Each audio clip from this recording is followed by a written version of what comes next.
终点站第一府，转车三营线，请在本站换车。2026年6月30日，大家期盼已久的捷运三鶯线终于迎来通车了。至2026年8月31日为试营运期间，全线免费搭乘。这集我们要玩点不一样的，以往我们都是搭公车游景点，这次我们将开箱全新捷运三鶯线的路程景，还要带大家搭乘莺歌当地的公车731，深入周边景点。捷运加公车双管齐下，不仅有的逛，还能享受森林浴呢。这么精彩的内容，就请大家一定要看完这部影片。在影片开始前，别忘了先按赞、订阅我们的频道哦。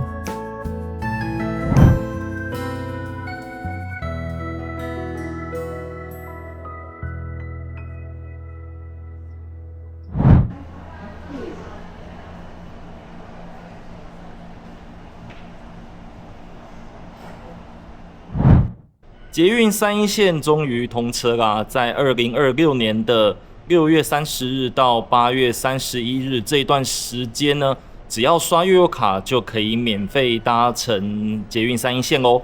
那么这一集呢，我们要完整的来带大家开箱捷运三鶯线的路程景，顺便呢，我们要带大家到莺歌的周边景点，并且搭乘莺歌的公车路线731。去走走逛逛哦。那么现在就跟着 Albert 一起出发去搭捷运三鶯线哦。好，出发喽！捷运三鶯线我们来了。从捷运板南线顶埔站顺指标上电扶梯，就可以看到往三鶯线的连通道。由于板南线属台北捷运系统，三鶯线属新北捷运系统，两者的售票系统是独立的，即使可以在站内转乘，但需先刷出站之后，再搭乘电扶梯或电梯到三鶯线的进出站闸门，另外刷卡进站哦。这是比较不一样的地方。要是从站外的出入口进站，顺3号出口往三鶯线方向的手扶梯，也可以直接通往三鶯线的进出站闸门。此外，在顶埔站的询问处有观光小卡。我自己则是将纪念戳章盖在这，有在收集捷运各站戳章的朋友们，可以带着自己的空白笔记本到沿途各站收集哦。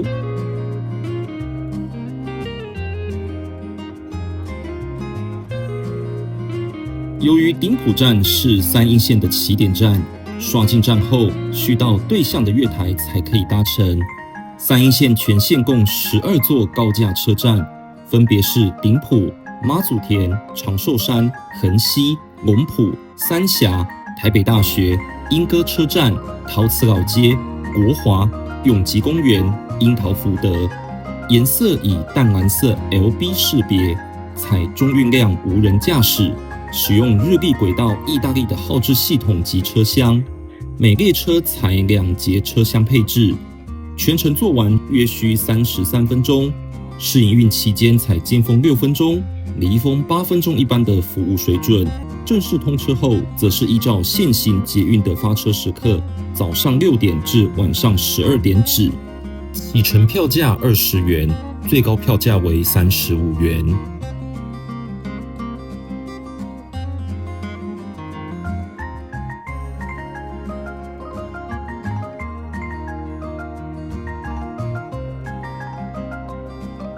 然而，三鶯线经过的这些站名又有着什么样的历史脉络呢？经过妈祖田，跟妈祖有什么关系呢？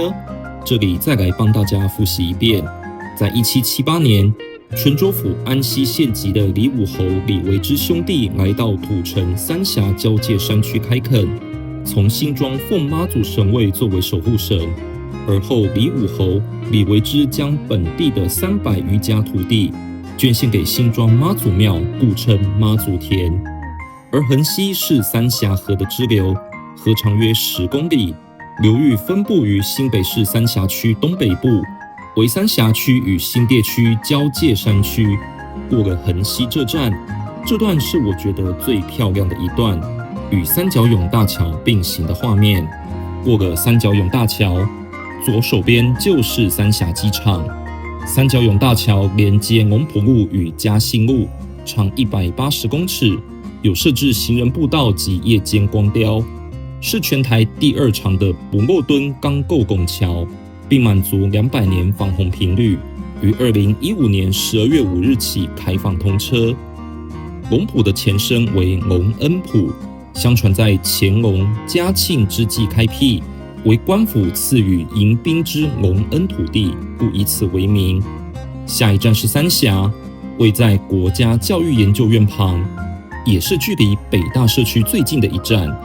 从三峡站及台北大学站，这2站都可以步行前往三峡老街，沿途都设有指标。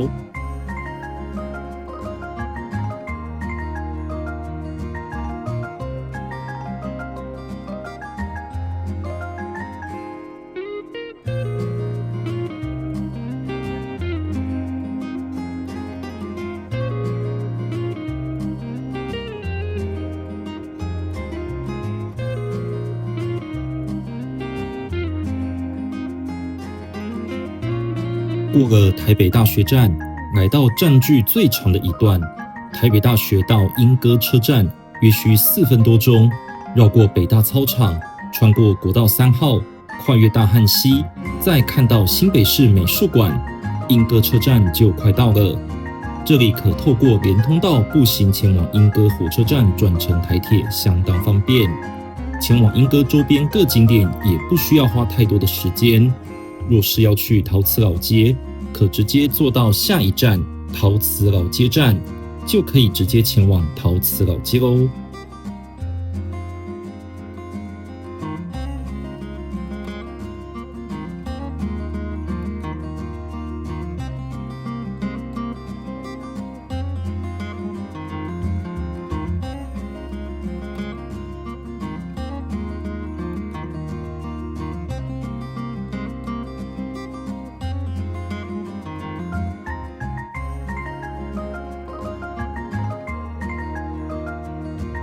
捷运三一线于2016年7月21日施工，耗时10年，全长共14.29公里。三英的朋友们终于期盼通车的到来。捷运的通车也多了一个选择，试营运期间刷卡免费搭乘。相信很多朋友都是来尝鲜体验全新的捷运线，因此三峡莺歌也变得热闹起来。未来正式通车后，还会不会有这样的人潮，还有待观察。但是捷运三鶯线的通车，让三鶯的距离更近，更让桃园的距离也变近。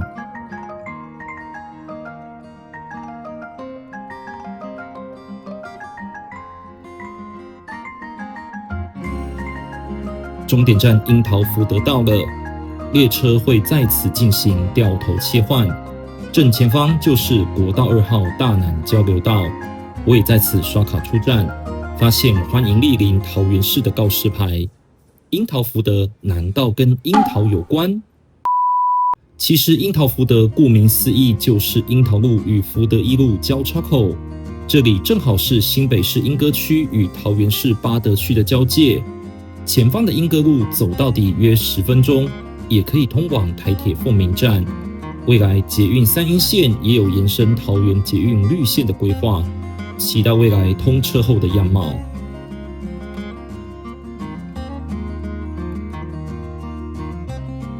回到陶瓷老街站，从捷运1号出口出站即可抵达陶瓷老街。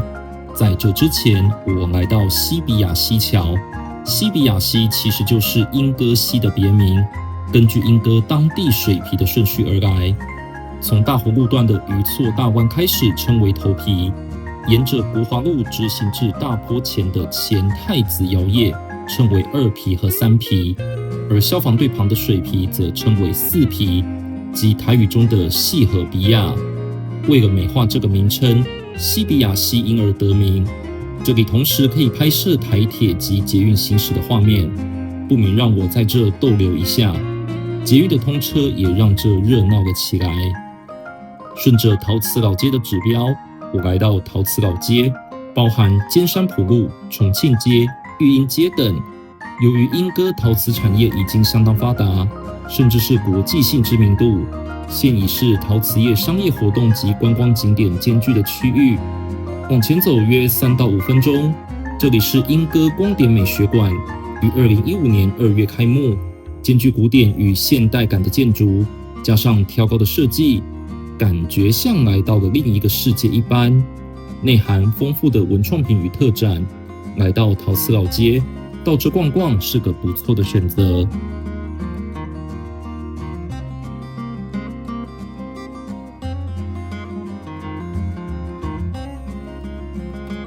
再往前走，莺歌老街陶馆除了有斜坡道时光隧道外，还保留了20公尺高的烧煤方形烟囱，非常醒目。整点会以喷烟的形式来报时，假日每30分钟一次，平日1个小时一次。现在我们就来看一下整点喷烟的过程吧。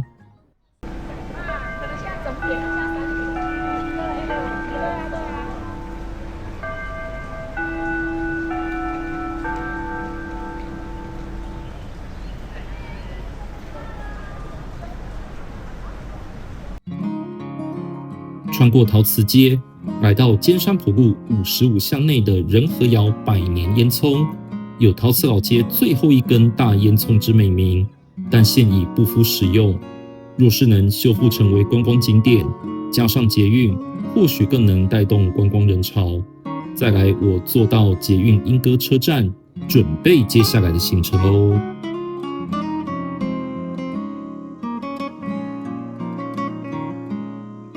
捷运莺歌车站的1号出口，顺着连通道走约2到3分钟，就可以转乘台铁，双向转乘真的很方便。来到3号出口，于2024年8月23日正式开幕的新北市美术馆，由姚仁喜先生所设计，现已是莺歌相当重要的新地标。只不过新北市美术馆在702这支影片有完整带大家进去参观。这部就不会着重在新北市美术馆内部，可以点选右上方资讯卡页签，回顾一下702这支影片哦。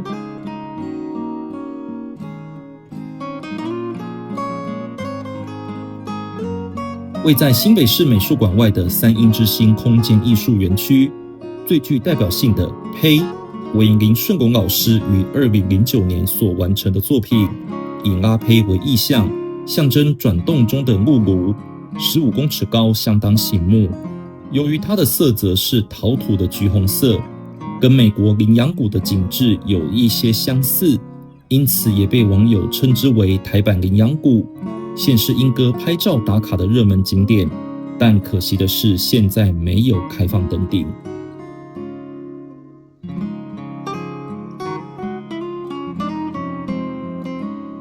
旁边的3英龙窑桥横跨莺歌溪，串联新北市和桃园自行车道，采用钢构桁架表现方式，提升桥梁之轻巧与现代化空间感。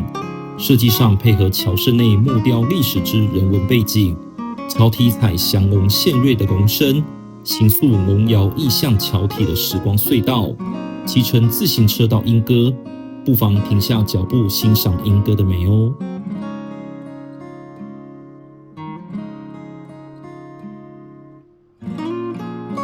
再来，我来到陶瓷博物馆，于2000年11月26日正式开馆，是台湾第一座以陶瓷为主题的专业博物馆，提供研究、典藏、展示及教育推广，透过举办各项活动、展览、研习等，提升莺歌陶瓷产业及地方形象。开放时间为平日早上9点30分至下午5点，例假日则是延长至傍晚6点。每个月第1个星期一休馆，全票每人新台币80元，新北市民凭证件免费入馆。馆内的常设展又让我复习了一遍国中的历史，从史前时代开始就已烧制陶器。这里展出过去、现在及未来的陶制品及陶艺发展，也模拟了当时隧道窑烧制的实况。至于其他的展品，这里就不再多做介绍。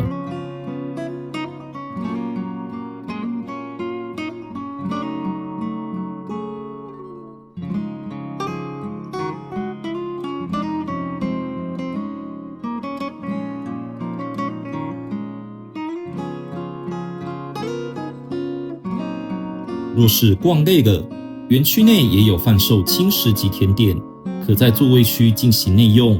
从陶瓷博物馆往外走，陶瓷艺术园区就在不远处，免费入场。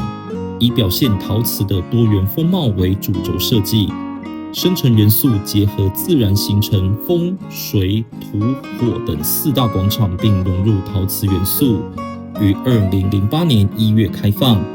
园区内设置清水区与儿童互动体验设施，也设有莺歌烧窑厂特色4角窑、包子窑及仿古八卦窑模拟建物。来到陶瓷博物馆，可别错过了外面这片园区，不妨在这停下脚步哦。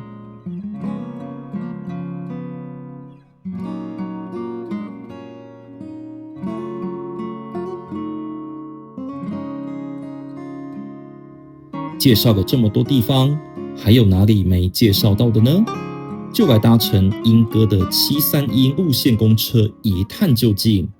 我们先从陶瓷博物馆上车，再坐回新北市客家文化园区。731自新北市客家文化园区正门发车，沿途行经三莺大桥、陶瓷博物馆、同庆里活动中心、捷运国华站、莺歌火车站、北莺社区、三莺转运站、捷运莺歌车站、新北市立美术馆，最后再经由三莺大桥回到终点新北市客家文化园区正门。全程1段票由大南汽车营运。若是没有 T-Pass 定期票，也可以在车上购买1日券，面额30元，可不限次数搭乘。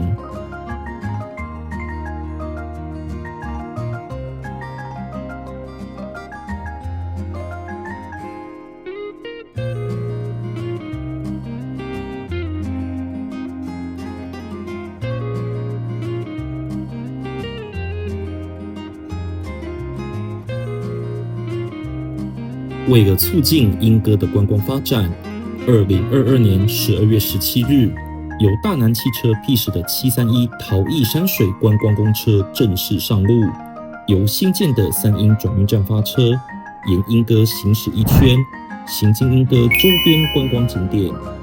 然而，由三莺转运站出发，开到莺歌车站之后即返回三莺转运站，没有办法达到莺歌车站接驳为目的。因此，在2023年4月1日，将起讫点同时变更为莺歌火车站，采循环线的方式，最后再回到莺歌火车站。同年7月17日，再新增停靠同庆里活动中心、莺歌国中站位，而同庆里活动中心也临近陶瓷老街的另一处入口。下车后顺育英街步行约2到3分钟就可以到达陶瓷老街喽。到了2026年6月30日，也就是捷运三莺线试营运的第1天，731也配合调整动线，北莺社区到新北美术馆陶瓷博物馆截断，并改号三莺1线，再另外新辟自客家文化园区发车，绕行莺歌1圈的全新731，采平日8班次整点发车，假日半小时1班。详细时刻会于片尾公告给大家。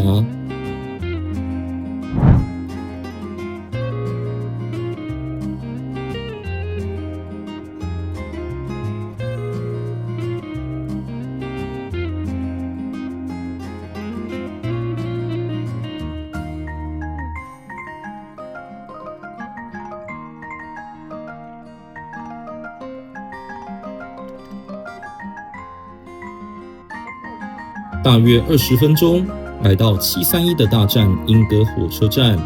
咦，怎么没有要下车呢？原来在下一站北莺社区还有另外一个景点。我先在北莺社区下车，顺着建国路走到底，来到中正一路，对面就是中正一路303巷洪德宫孙膑庙的牌楼前。于1969年新建的洪德宫孙膑庙，被视为台湾祭祀孙膑的开基庙宇，也是莺歌的民间信仰中心之一。洪德宫旁边就是孙龙步道，是一条连接洪德宫孙膑庙和碧龙宫龟公庙的横向步道，简称孙龙步道。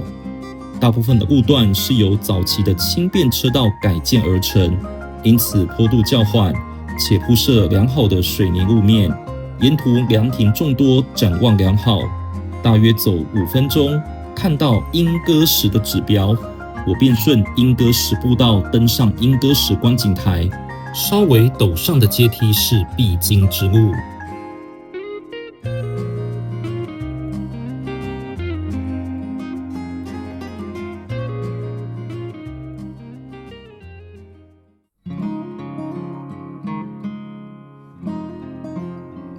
莺歌地名的由来就是源自于莺歌石。根据《莺歌政志》记载，在清朝光绪年间，名为莺歌石庄，因北面山脉斜坡竖立的一大岩石，其形似鹰，古称莺歌石。清代改称莺歌石。台湾光复后命名为莺歌镇。2010年升格新北市后，便将莺歌镇改为莺歌区。莺歌石巨大的形体，就像老鹰般昂首之姿，矗立在观景平台旁，相当壮阔。观景台的视野也相当棒。多了捷运之后，还可以在这里记录到捷运列车相互交汇的模样。莺歌真的不一样了，便捷的交通真的会带动莺歌的观光发展。我也在此停留一下，欣赏眼前这片美景。由于时间的关系，就没有带大家继续往上走至碧龙宫，有机会再来完整的走完孙龙步道。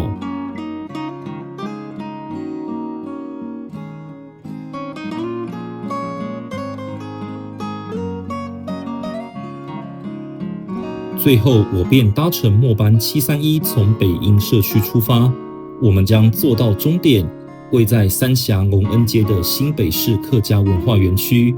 沿途经过新北市美术馆、陶瓷博物馆及三鶯大桥。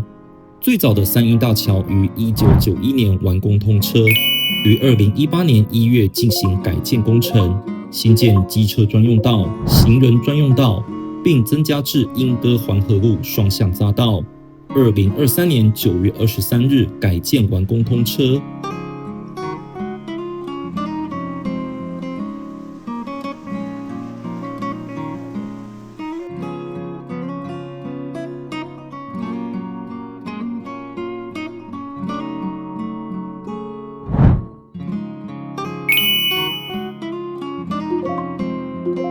很快的，我们即将抵达终点客家文化园区正门，准备下车喽。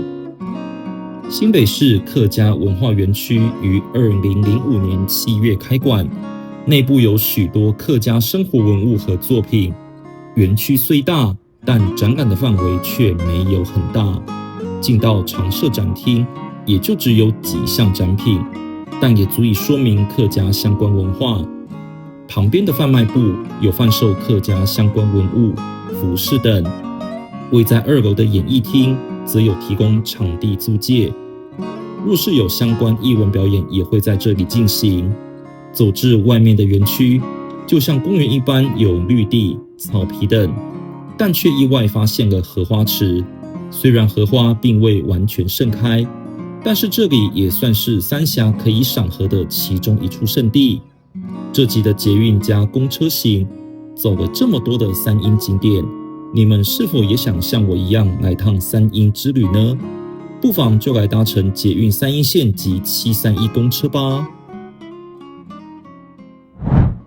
这一集带大家搭乘了捷运三鶯线，也带大家搭乘了731，走完三峡莺歌周边的景点。